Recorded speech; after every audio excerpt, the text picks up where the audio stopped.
Welcome to Milestones. Molly Dan Papadius is a newlywed, a daughter, sister, friend, and co-worker who also happens to have autism. If a neurotypical person was given an autistic brain, they would freak out. It's a very confusing place. Repetitive tasks make sense to Molly, and she can memorize a book in an hour.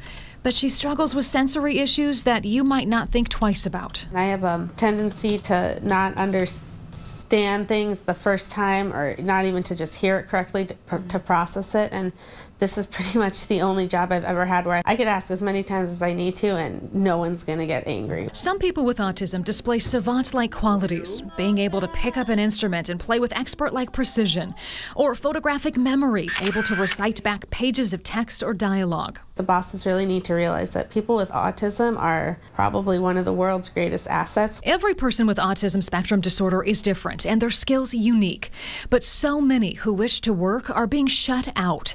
85% of college graduates with autism are unemployed. The co-founder of Milestones says we're starting to see meaningful changes at the corporate level. Individuals with autism, as so many other people, have strengths that they can bring to the workplace. And that recognition shifts it away from, well, let's just do the nice thing to hire someone with a disability or with a difference, and moving it into the conversation of this is good for business. German software giant SAP has been a leader with its Autism at Work program. People with ASD can struggle with social skills, so SAP changed the interview process to play to their strengths of demonstrating a skill instead of talking about it. They also provide workplace mentors. It's a model that's catching on. The response has been excellent. It's personal for Kevin Irwin. His son Corey has autism spectrum disorder, so he was excited when his company, First Energy, started the Thrive program this year. This group gives us a way to create action, to advise the company, the leadership, but also to help other employees understand how they can thrive here at First Energy. Michael Mosley does not have autism, but after breaking his neck, he knows how important fulfilling employment is for people with disabilities.